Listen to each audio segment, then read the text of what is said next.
অবশেষে দিনভর আলোচনা জল্পনা কল্পনা শেষ করে জানা গেল বাংলাদেশ যাচ্ছে না ভারতে টি-20 বিশ্বকাপ খেলতে। ক্রীড়া উপদেষ্টা আসিফ নজরুল তার এক স্ট্যাটাসের মাধ্যমে বিষয়টিকে নিশ্চিত করেছেন। বাংলাদেশ অন্তত ভারতে টি-20 বিশ্বকাপ খেলবে না, যদি খেলতে হয় সেক্ষেত্রে বাংলাদেশ খেলবে বিকল্প ভেন্যু শ্রীলঙ্কাতে।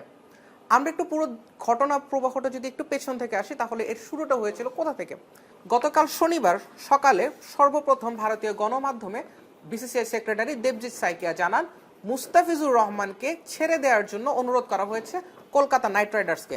ভারতের কট্টরপন্থী হিন্দুত্ববাদী সংস্থাগুলোর আপত্তির মুখে এমন একটা সিদ্ধান্ত নিয়েছিল বিসিসিআই।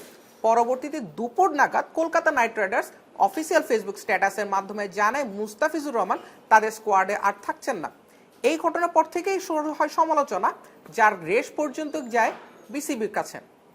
বিসিবি সভাপতি আমিনুল ইসলাম বুলবুল সন্ধ্যায় সিলেটে প্রেস কনফারেন্সে বলেন, জরুরি ভিত্তিতে বিসিবি একটি বৈঠক ডেকেছে এবং যেখানে নিশ্চিত করা হবে ক্রিকেটারদের নিরাপত্তার ইস্যুতে।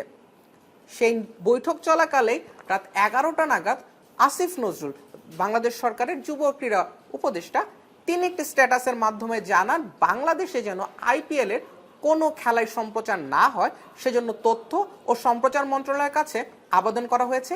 সেই সঙ্গে তিনি আরও একটি বিষয় তার স্ট্যাটাসে উল্লেখ করেন, বাংলাদেশ যেন ভারতে বিশ্বকাপ খেলতে না যায় সেজন্য প্রয়োজনীয় ব্যবস্থা নিতে বিসিবিকে নির্দেশ দেওয়া হয়। এতটুকু পর্যন্ত ছিল গতকাল রাতের ঘটনা এবং সেই তারপরেই বিসিবি জানিয়েছিল আজ রবিবার আইসিসি বরাবর মেইল করা হবে। সকাল থেকে ঘটনার নতুন মোড় নেয়, যেখানে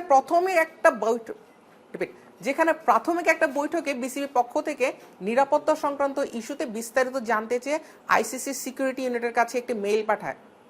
এরপরে আরও একটি বৈঠকে বসে বিসিবি, যেখান থেকে জানা যায় বাংলাদেশ ভারতে আর বিশ্বকাপ খেলতে যাবে না।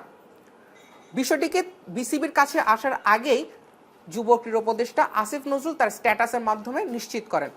তারপরে বিসিবির অফিসিয়াল নির্দেশনা, যেখানে আরও উল্লেখ করা হয়েছে মুস্তাফিজুর রহমানের এনওসি পুরোপুরি বাতিল করা হয়েছে এবং কলকাতা নাইট রাইডার্স পরবর্তীতে আবার চাইলেও মুস্তাফিজকে কখনোই আইপিএলে দেখা যাবে না, অন্তত এই মৌসুমের ক্ষেত্রে।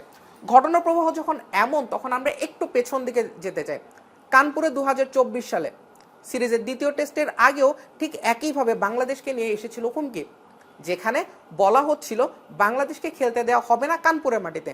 এবং যদিও টেস্টটা শেষ পর্যন্ত ঠিকঠাকই শেষ হয়, তবে স্টেডিয়ামের বাইরে বেশ কয়েকবারই নিরাপত্তাহীনতায় ভুগেছিলেন বাংলাদেশের ক্রিকেটাররা।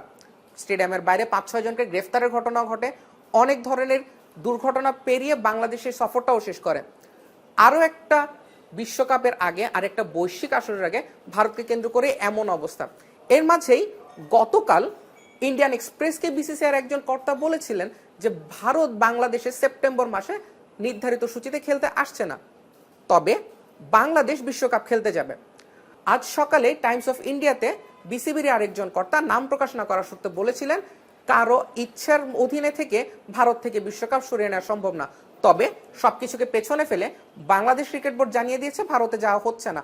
সেক্ষেত্রে যদি কিছু করতে হয় তবে শ্রীলঙ্কায় যেতে হবে, আর শ্রীলঙ্কাতে বিশ্বকাপ নিয়ে যেতে হলেও আছে অনেক ঝক্কি ঝামেলা। বাংলাদেশকে নতুন করে ভেন্যুর জন্য সিলেক্ট করতে হবে, সেক্ষেত্রে বিদেশি দলগুলো কিভাবে খেলবে সেটার একটা শিডিউল করতে হবে আইসিসিকে। আরও যা থাকছে সেটার ইস্যু সম্প্রচারের ক্ষেত্রে সম্প্রচারকারী প্রতিষ্ঠানদেরকে এবং তাদের সমস্ত সম্প্রচারকারী প্রতিষ্ঠান এবং তাদের সমস্ত যন্ত্রপাতি শ্রীলঙ্কায় নিয়ে যেতে হবে, যা বেশ সময়সাধ্য একটা ব্যাপার। বিশ্বকাপের বাকি হাতে গোনা আর 1 মাসের কিছুটা বেশি। এমন একটা অবস্থায় শ্রীলঙ্কাতে বাংলাদেশকে খেলার সুযোগ আইসিসি করে দিতে পারবে কিনা সেটা একটা প্রশ্ন। জটিলতার অবশ্য শেষ এখানেই না, আরো অনেক বিষয়ে কিন্তু ভারত এবং বাংলাদেশের মধ্যে সম্পর্কটা এই মুহূর্তে তিক্ত আকার ধারণ করছে। ভারতের পক্ষ থেকে বলা হচ্ছে পাকিস্তানের মতো বাংলাদেশের সঙ্গেও এখন থেকে দ্বিপাক্ষিক সিরিজে আর খেলা হচ্ছে না। আফগানিস্তান এবং পাকিস্তানের সঙ্গে আগে থেকে দ্বিপাক্ষিক সিরিজ আয়োজনে ভারত কিছুটা পিছিয়ে থাকতো। বাংলাদেশও যদি সেই তালিকায় যুক্ত হয়, তবে ভারত বাংলাদেশের ক্রিকেটের সেই লড়াইটাকে এখন থেকে দেখা যাবে শুধুমাত্র এসিসি কিংবা আইসিসির ফিক্সচারে। জটিলতাগুলো আরও বেড়ে যাবে যদি মুস্তাফিজুর রহমান কোনো কারণে আইপিএল কর্তৃপক্ষের কাছে নিজের বরাদ্দকৃত অর্থ দাবি করে বসেন।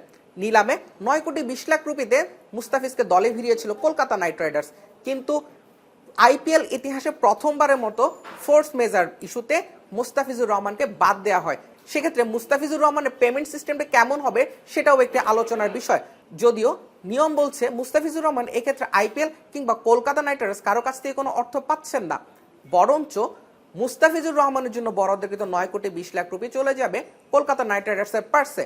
যদিও এই বিষয়টাতে মুস্তাফিজুর রহমান যদি আপিল করেন তবে বিসিসিআইকে নতুন করে নিজেদের নিয়ম নিয়ে ভাবতে হতে পারে। আইপিএল এবং বিসিবির এই দ্বন্দ্বের মাধ্যমে বাংলাদেশ ক্রিকেট ভক্তদেরও কিন্তু আইপিএল দেখার সুযোগটা বন্ধ হয়ে যেতে পারে। গতকাল রাতেই নিজের ফেসবুক স্ট্যাটাসে যুব ক্রীড়া উপদেষ্টা আসিফ নজরুল জানিয়েছিলেন আইপিএল এর সম্প্রচার বন্ধ করতে তথ্য মন্ত্রণালয়কে অনুরোধ করা হয়েছে। আজ সকালে সংবাদ সম্মেলনে উপদেষ্টা সৈয়দ রিজওয়ানা হাসান তিনিও জানিয়েছেন এই ব্যাপারে ভেবে দেখছে বাংলাদেশ সরকার। তবে কি মার্চ এপ্রিল নাগাদ আইপিএল দেখার সুযোগটাও বন্ধ হচ্ছে বাংলাদেশের দর্শকদের জন্য? এরই মাঝে নতুন করে আলোচনা আসতে পারে বাংলাদেশে আইপিএল এর সম্প্রচার নিয়ে। গতকাল রাতে যুব ক্রীড়া উপদেষ্টা আসিফ নজরুল জানিয়েছিলেন বাংলাদেশে যেন আইপিএল সম্প্রচার না হয় সেটি নিশ্চিত করতে তথ্য ও সম্প্রচার মন্ত্রণালয়ে অনুরোধ জানানো হয়েছে।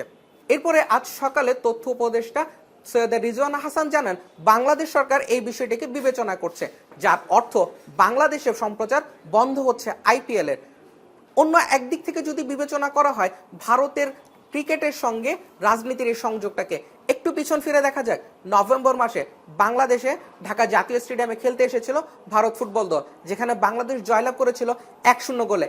খেলার মাঝে রাজনৈতিক ব্যানার এবং সীমান্ত হত্যা নিয়ে সচেতনতা বিষয়ক টিফো থাকলেও খেলার মাঠে তার প্রভাব পড়েনি।